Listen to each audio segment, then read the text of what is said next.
बोले श्री प्राणनाथ प्यारे शत्रु महाराज की, श्री लादाजी महाराज की, सर्व सुंदर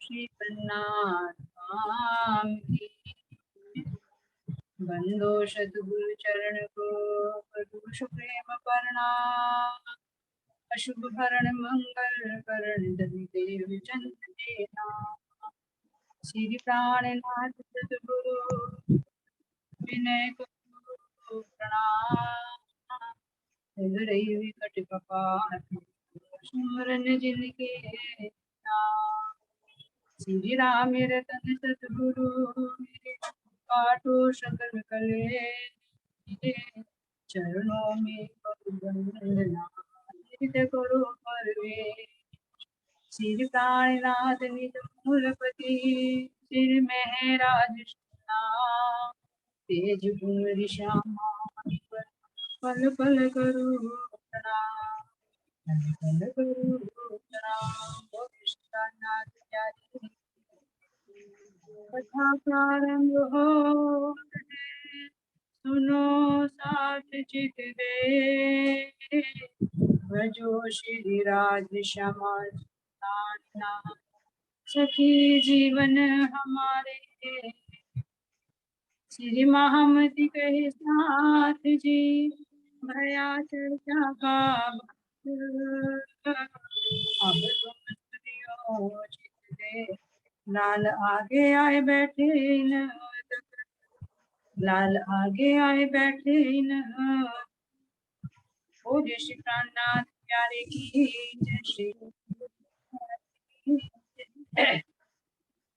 सुंदर साथ जी, तो कल हमने सुना आहुति तक किस तरह से वहां पर 5 प्रकार की पैदाइश और अव्वल खां से किस तरह से लालदास जी की चर्चा होती है, फिर रामनगर की पीतक किस तरह से वहां पर मिर्गी का दौरा आया है जो आजूज माजूज के रूप में प्रकट हुआ, और कितने सुंदर सा धर्मगमन हुए, कितनों को श्री जी ने मौत के मुंह से निकाला, फिर किस तरह से शेख खिदर और भिखारी दास जी चर्चा सुनते सुनते श्री जी के मिल जाते हैं, और इसी से आगे फिर ये गधा का वरदान था, और गधे का जो और वरदान रह गया था उसका वर्णन महाराज जी कर रहे, तो इसका वर्णन अब गधे का जो वरदान रह गया था इसके बारे में हमारे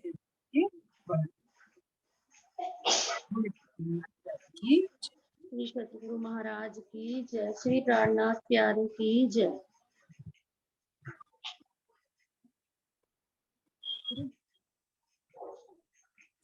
गड़ा का वरदान।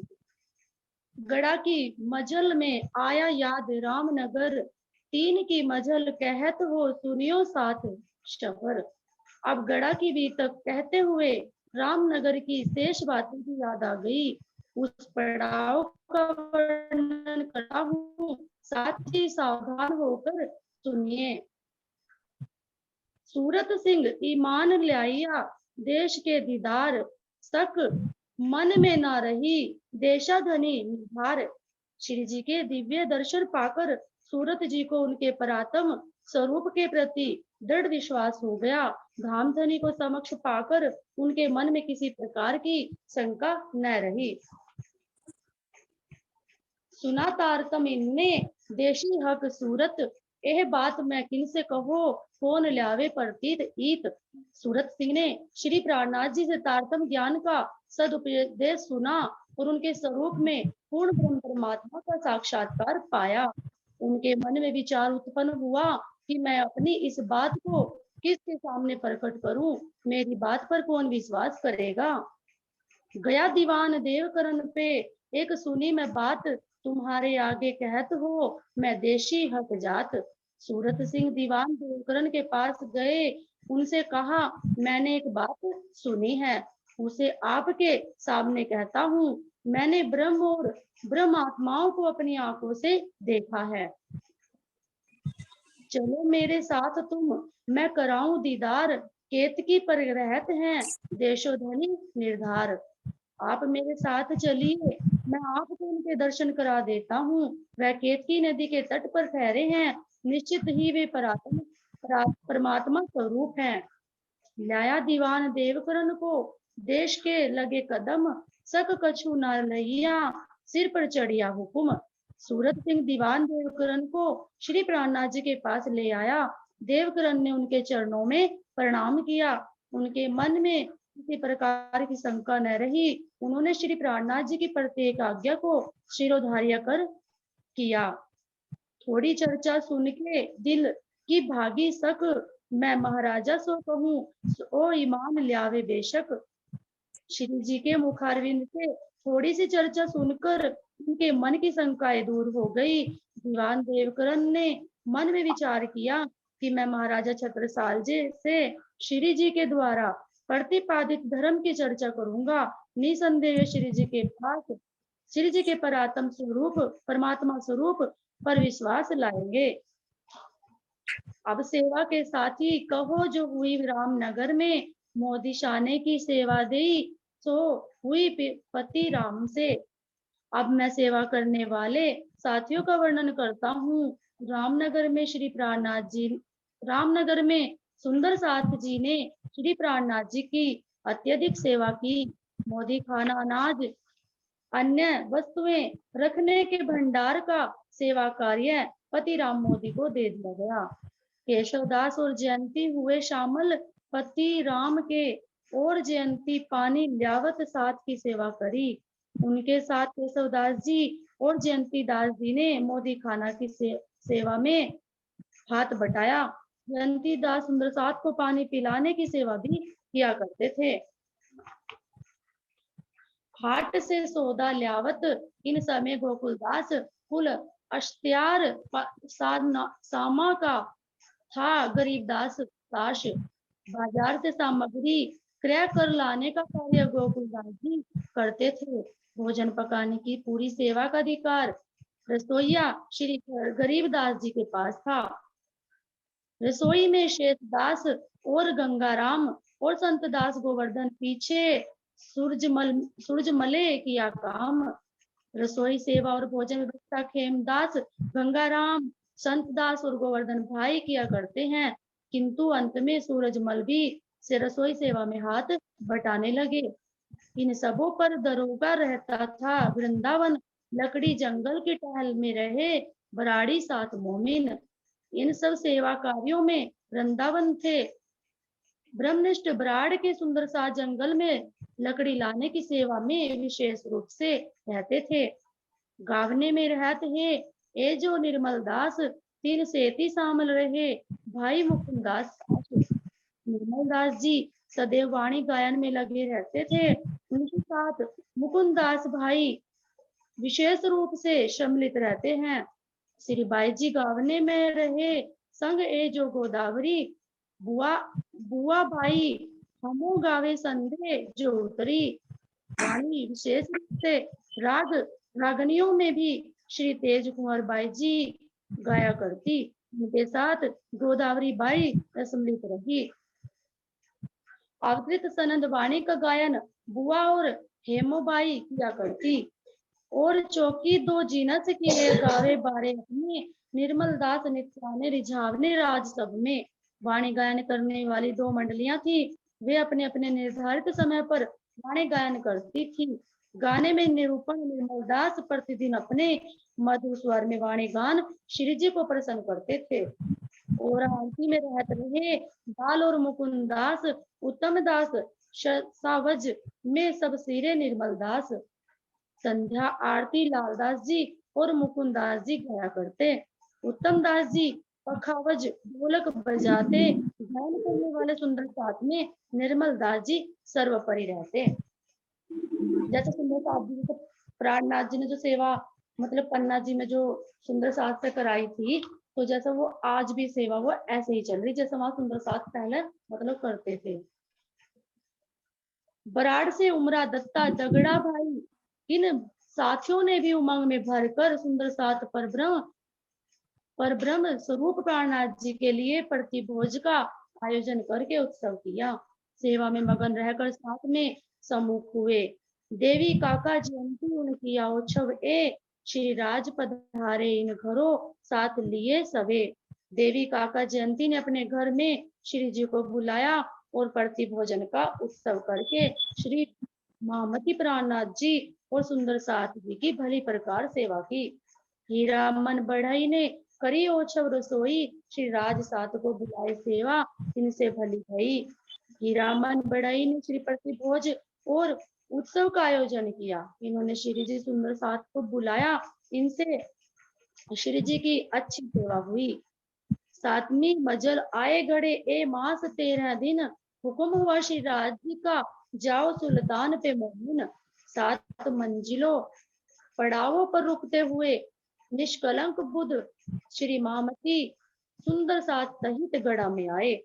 जैसे अब तो जैसे मतलब कहीं भी हम आ जा सके हैं दिन में, तो जैसे प्राणनाथ जी के टाइम पे तो मतलब सुविधा नहीं थी ना इतनी, तो प्राणनाथ जी तो जैसे पैदल ही यात्रा करे थे, चाहे उन्हें मतलब कहीं भी जाना हो। तो जैसे पन्ना जी से मतलब महामंगलपुरी धाम या सुंदर साथ में जैसे भी जगाने जाते थे, तो वे ऐसे ही पैदल ही यात्रा करते थे, मतलब महीनों 10 दिन में 15 दिन में, मतलब जैसे जैसे जाते थे वे, तो वे ऐसे ही पैदल ही यात्रा करते थे, या फिर बैलगाड़ी से होता था उस टाइम तो बैलगाड़ी होती थी।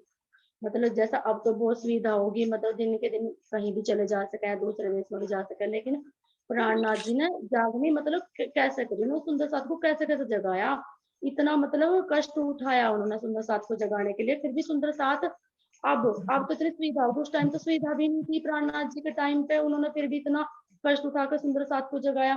लेकिन अब तो बहुत सुविधा होगी सुंदर साथ के लिए, लेकिन अब भी हम अगर भूल करें, अब तो देखो फोन भी एक माध्यम बनाया महाराज जी ने, तो किसके लिए बनाया, ब्रह्म सृष्टियों के लिए तो बनाया। तो हम अगर अब भी ना चले, अब भी हम उनसे ना जुड़े, तो हमारे दुर्भाग्य की बात है। तो उस टाइम को याद अगर हम करें ना, तो प्राणनाथ जी बता रहे जैसे 7 दिन, पूरे 7 दिन देखो उन्हें खाना भी पड़ता था, बनाना भी पड़ता था, चलना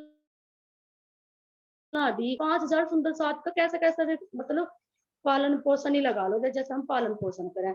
तो प्राणनाथ जी को राज्य महाराज जी ने मतलब किस तरह जगाया सुंदर साथ को उनके द्वारा, मतलब चलना भी इतनी इतनी दूर, अगर हम अब एक कदम चलने तो कैसे मतलब थक भी जाएंगे, शरीर भी टूट जाएगा, ये हो जाएगा, खाने के बिना नहीं रह सकता शरीर। तो उस टाइम राज्य महाराज जी की मेहर देखो कितनी बड़ी थी। तो तभी तो कह रहे कि 7 मंजिल पड़ाव पर रुकते हुए निष्कलंक बुद्ध महामती श्री सुंदर साथ सहित गढ़ा में आए। वहां वे 13 दिन ठहरे। श्री जी ने साथियों को पुनः आज्ञा दी कि बादशाह औरंगजेब के पास जाकर इमामत धर्म नेतृत्व को पहुंचाओ। गढ़े में आए मिली बाई धर्मा डोकरी, ईमान ल्याए सुनते कछु सक ना इन करी। धर्माबाई गढ़ा में आकर ब्रह्म मुनियों के समुदाय में सम्मिलित हुई। चर्चा सुनते ही उनके मन में महामती जी के प्रति पूर्ण निष्ठा जागृत हो गई। उनके मन में कोई भी संदेह नहीं रहा। अनंत राम घनश्याम सदानंद इनके संग हर बाई यहाँ घनिष्ठ सुंदर साथ बने, धर्मनिष्ठ सुंदर साथ बने। उज्जैन से गंगाराम वसुकेश्वर उदेती बाई, खमोती बाई और दयाली बाई सुंदर साथ समाज में आकर मिली, और साथ साथ मोहन भाई धन भाई जी भी आए। फकीरा बेनी बाई थी करमेती जो परवान, मानक और पुर बहू लक्ष्मी बाई लक्ष्मी आई जान। फकीर बेनी बाई, करमेती बाई, मानिक बाई, पुर बहू और लक्ष्मी बाई श्री जी के दिव्य स्वरूप की पहचान कर पूर्ण निष्ठा के साथ ब्राह्मणी समाज में आई। गोवर्धन भाई, मुकुंद भट्ट, देवीदास हर को बाई आदि गढ़ा में आई, सबने स्वामी जी के चरणों में आत्मा समर्पित की। बिंदा बिहारी, संत दास, गुरजन सिंह, वैश्य खाड़े राय, रूप सिंह, कीरत सिंह आदि ये सभी पहुंचकर श्री जी के चरणों में आश्रय लिया। इसी तरह दरसा, धर्मोला, रतनबाई, कुशल सिंह, मधुकर, लाल शाह, भदौरिया और यहीं के निवासी मायाराम वैद सभी सुंदर साथ बने। इस समय श्री जी ने लालदास जी को औरंगजेब के पास जाने का आदेश दिया। उन्होंने कहा, आप बादशाह के पास जाकर कयामत के समय का जागनी संदेश उसे सुना दो। कहना कि हम लोग पुनः आपके पास संदेश लेकर आए हैं। उस बंदी पश्चिम के दिन बिरजू भाई ने आकर महाप्रभु को बताया, रामनगर के राजा ने गढ़ा का उस हवेली को खोद कर गिरा दिया। जो हमने बनाई थी। यह समाचार सुनकर श्री प्राणनाथ जी को बहुत दुख हुआ। इस तरह से राजा ने हवेली को खोदकर नष्ट किया। उसी प्रकार गढ़ा भी नष्ट हुआ। श्री जी की सामर्थ्य को रोक नहीं पाया। जब देवकरण विदा भये तब पूछी श्री राज ने, बात तुम अपना ठोर छोड़ के और मुलक क्यों जात। देवकरण जी भाई गढ़ा से मऊ की ओर प्रस्थान करने लगे। तब श्री जी प्राणनाथ जी ने उनसे पूछा, आप जन्मभूमि छोड़कर अन्य स्थान पर क्यों चल आए। तब दीवान देवकरण ने कहा, हम एक बात पर रुष्ट होकर यहाँ चले थे, तभी से यहाँ रहते हैं, वापस भी नहीं जा सके। श्री जी ने सुनकर कहा, आप इस कार्य के लिए यहाँ आए हो। महाराजा छत्रसाल जी के पास आप के आने का समाचार पहुंचा दीजिए। हमने हिंदुस्तान के सभी राजाओं को परख लिया है, किसी के अंतर में परमधाम का अंकुर दिखाई नहीं दिया। हमने छत्रसाल जी में शकुंतल बाई की आत्मा को परखा है। अब इनसे हमारी चर्चा होगी। श्री लालदास जी को श्री प्राणनाथ जी ने कुरान देखने की आज्ञा दी। 16वें सिपारे में मूसा और फैरून का 16वें सिपारे में मूसा और फैरून का उदाहरण प्रमाण मिला। वहां लिखा है कि मूसा के खुदा परमात्मा से प्रार्थना की। मूसा ने खुदा परमात्मा से प्रार्थना की, फैरून बादशाह से मैं कैसे संघर्ष करूंगा। मैं फकीर वह पासा मैं पहुंच न सको। जो मेरा भाई देव मुझको तो लड़ो ले साथ मोमिन। मैं तो एक साधारण फकीर हूँ, वैरागी हूँ, वह बादशाह है, फिर मैं उसकी तुलना में कैसे ठहर सकता हूँ। मैं अपने ब्रह्मनिष्ठ साथियों के सहयोग से बादशाह से संघर्ष कर सकता हूँ। तब पुशदाई ने दिया, मूसे का भाई हारून अब फैरून का ना चले कर ना सके शून। मूसा की प्रार्थना पर खुदा ने उसका भाई फैरून दे दिया। अब फैरून बादशाह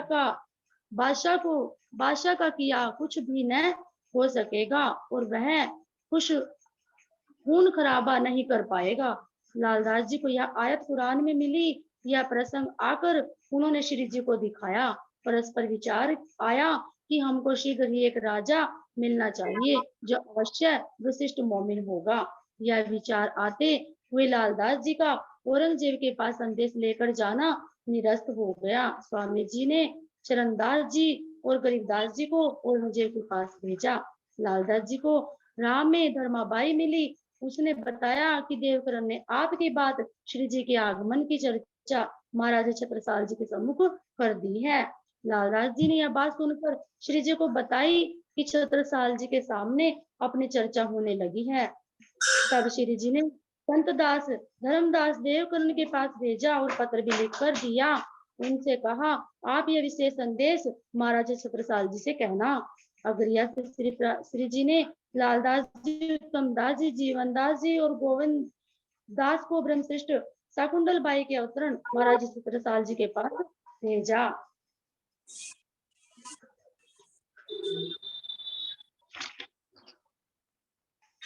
बूढ़ा बूढ़ी से आई कमलावती रतन, राघव दास रेवादास ये चारों मिल मोमिन। बूढ़ा बूढ़ी गांव से कमलावती रतन बाई, राघव दास और रेवादास आदि चारों ब्रह्मनिष्ठ मोमिन ने जन्म धर्म में आए। रामदास ने ओछव किया, मिने याद रहम पर इन्हें कहिया, मैं तो तुम्हारा जब सुपना दिया कर। रामदास ने सुंदर साथ सही स्वामी जी को आमंत्रित करके प्रेम पूर्वक प्रति भोज उत्सव आदि किए। उनके अपने चरणों की छत्र छाया में ले लिया। श्री जी के चरणों में समर्पित होते हुए उसने कहा, मैं आपका हो गया हूँ, इस संसार को मैंने स्वप्नवत छोड़ दिया है। संतावरी दिया गोकुलदास जी की माँ 11 दिन बिलहरी रहे चले हुए जमा। संतावरी दीपाबाई गोकुलदास जी की माता सुंदर समाज में आ गई। श्री जी गिलहरी में 11 दिन ठहरे। सभी पूर्व जागृत साथी एकत्र होने लगे। श्री मोहम्मद श्री मोहम्मद कहे मोमिनो ये गढ़ा की भी तक आगे कहूँ परना की जो है कब अब हक हुकुम।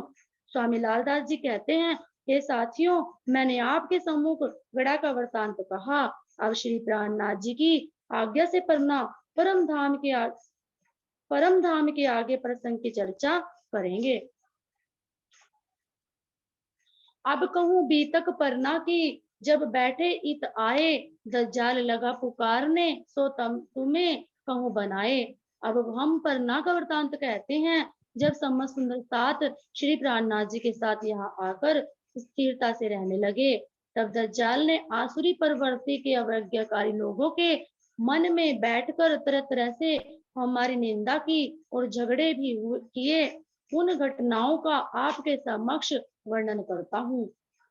अब आए रामनगर से तब पुरदल शान कुफर दिल में लेके जाए कहो राजा के कान।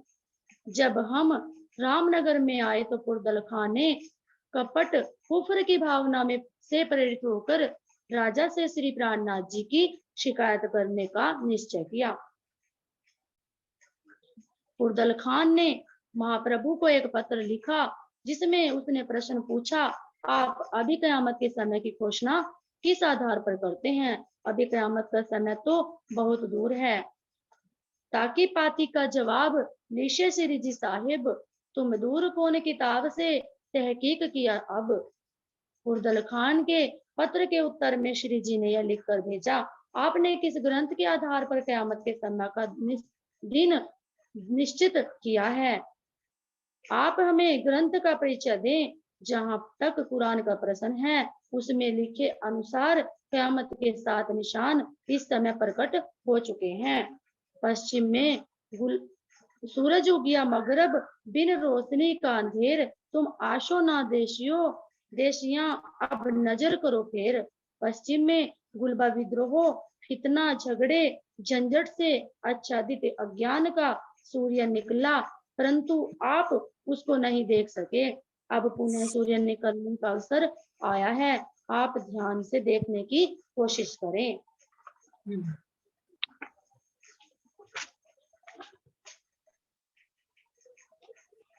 तो जैसे प्राणनाथ जी ने ना कयामत के 7 निशान मतलब याद कराए, जैसे कि तुम किस आधार पर मतलब कह रहे कि कयामत नहीं आई।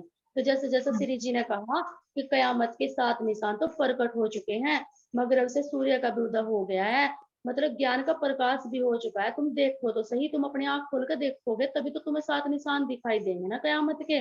तो ऐसे ऐसे श्री जी ने मतलब पूरे 7 निशान इन्हें बताए, लेकिन इन्होंने किसी ने भी विश्वास नहीं किया और ऐसे ही मतलब अपनी ही उसमें चलते रहे।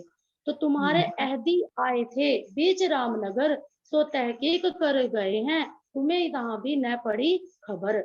आपके प्रतिनिधि रामनगर में हमारे पास आए थे, वे स्वयं वह सब सोच विचार कर निश्चय तहकीक कर गए थे कि कयामत का समय सही है। उसने समाचार जानकर भी आपको पहचान नहीं हो सकी।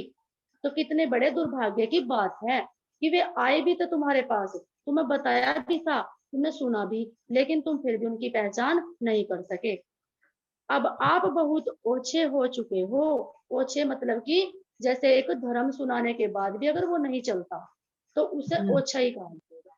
तो जैसे महाराज जी ने बहुत समझाया सुंदर साथ, ऐसे भी थे जो सुंदर साथ भी नहीं थे लेकिन उन्होंने तो जीवों का भी उद्धार करा। तो ऐसा मतलब रामनगर के अंदर आए, तुमने फिर भी उनकी बात नहीं सुनी। महामती श्री प्राणनाथ जी ने ए लिश भेजी पाती को, सुनाव ने अब जवाब, फेर के उत्तर ना दिया, बिना अंकुर न पावे सबाब। श्री महामती जी ने उर्दल खान के पत्र के उत्तर में यह सब लिख कर भेजा, उनसे आग्रह किया इसका प्रत्युत्तर दीजिए। उनसे फिर पत्र का उत्तर नहीं भेजा, उसने फिर पत्र को उत्तर नहीं भेजा, बिना निष्धाम के अंकुर के उसे सबाब न मिल सका। तो प्राणनाथ जी ने जैसे बिना अंकुर के ही उन्हें समझाया, लेकिन अंकुर नहीं था ना उनका, तो इसलिए वे समझ नहीं पाए।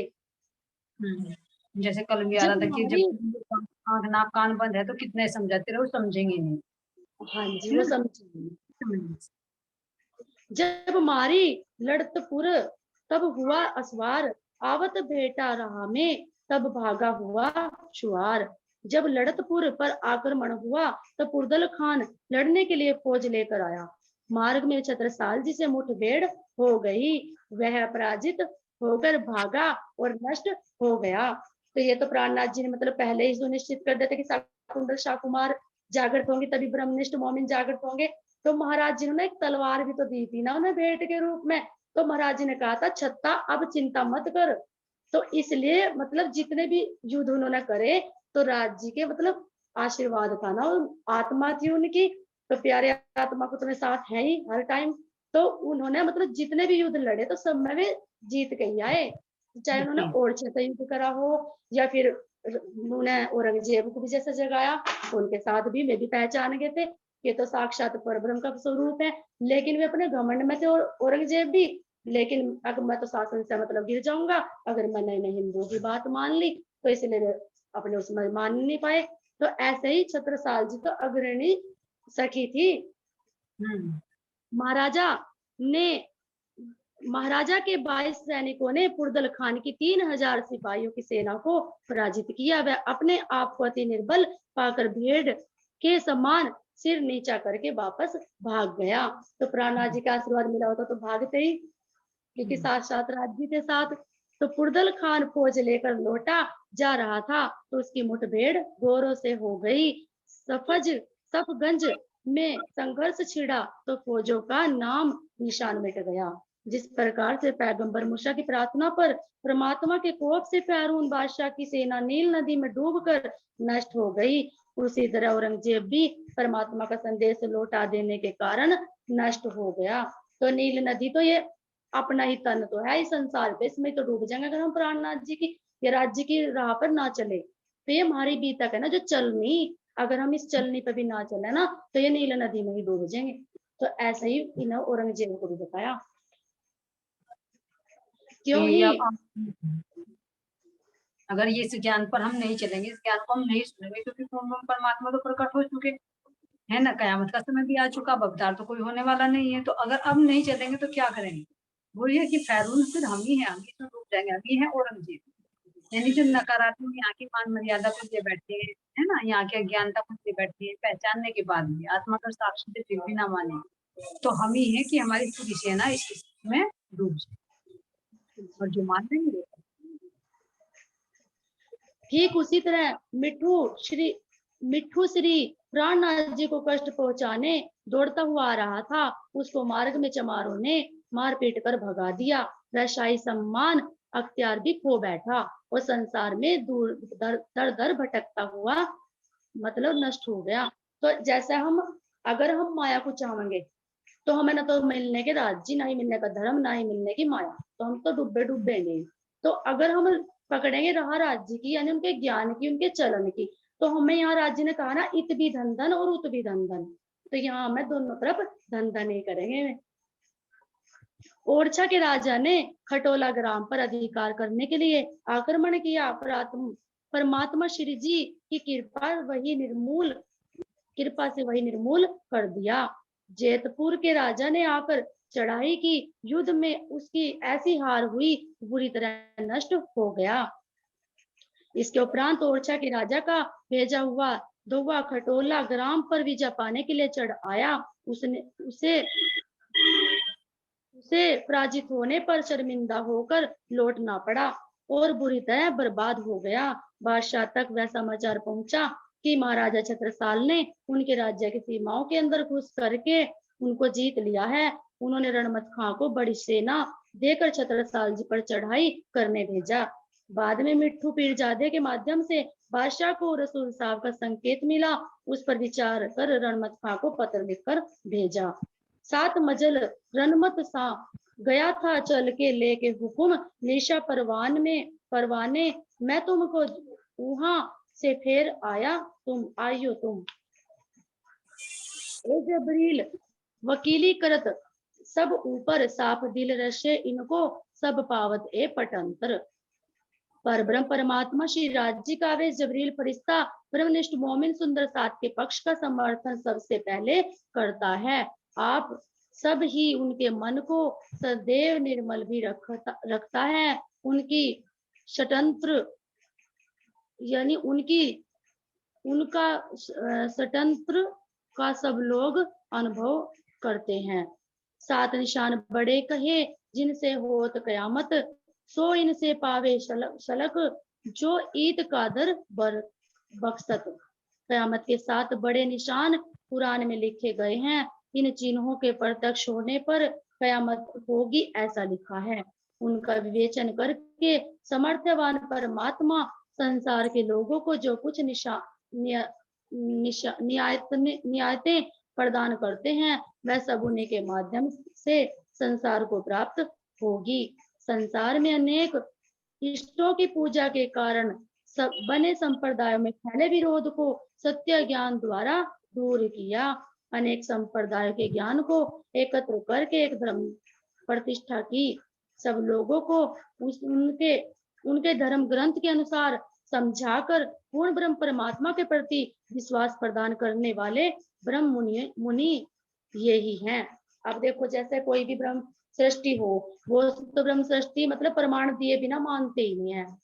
अगर जब तक प्रमाण ना दो तो ब्रह्म सृष्टि सृष्टि संसार में अवतरित हुई, वही परम धाम के वारिस उत्तराधिकारी हैं। परम धाम का आनंद प्रदान करने वाली ब्रह्म वाणी इन्हीं के मधुर कंठ के द्वारा संसार के जीवों को सुनने को मिली। संसार के जीवों को इन ब्रह्मात्माओं के प्रताप से 8 पैर के मुक्ति धाम में प्रतिष्ठा मिली। इन ब्रह्मात्माओं के लिए अंतिम क़यामत के दिन हक पर ब्रह्म परमात्मा इमाम मेहंदी के रूप में प्रकट होकर अच्छी बुरी करने का फल देकर सब जीवों को मोक्ष प्रदान करेंगे। ऐसे ब्रह्मनिष्ठ मोमिन ब्रह्म मुनि स्वरूप सुंदर साथ की महिमा का वर्णन शब्दों में नहीं हो सकता। तीन गुणों के प्रतीक देवा ब्रह्म सृष्टियों की प्रशंसा सुनने के लिए हिम्मत न जुटा पाए, रो रो कर वापस लौट गए।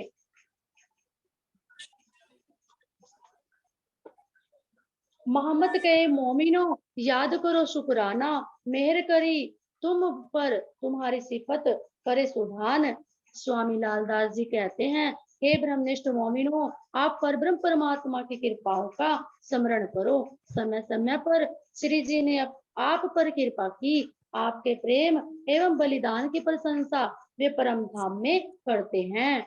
तो कैसे करते हैं कि जैसे अब प्राणनाथ जसराज जी महाराज जी कहे ना कि मतलब कि ये प्रतिष्ठा ही तो है, जैसे ना छत्रसाल जी को मिली, सुंदरबाई जी को मिली, रतनबाई जी को मिली, तो इनकी प्रतिष्ठा कहाँ करेंगे? वही तो कर रहे, यहाँ बैठे बैठे ही तो दिखा रहे कि तुम्हारी प्रतिष्ठा कितनी है परम धाम में। मतलब मैं तुमसे कितना प्रेम करूं कि मैं तुम्हारे लिए संसार में भी आ गया, मैंने तुम्हें लिख कर भी दे दिया। लेकिन तभी तो कह रहे कि ब्रह्मनिष्ठ मोमिनो परमात्मा कृपाओं का स्मरण करो कि कैसे कैसे कृपा कर रहे हैं।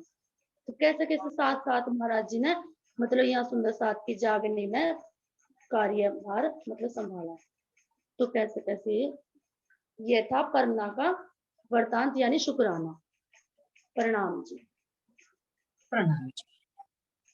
बोलिए श्री प्राणनाथ प्यारे की जय, सद्गुरु महाराज जी की जय, श्री रामदास जी महाराज की, श्री पन्ना सर्व सुंदर साथ की। प्रणाम जी सर।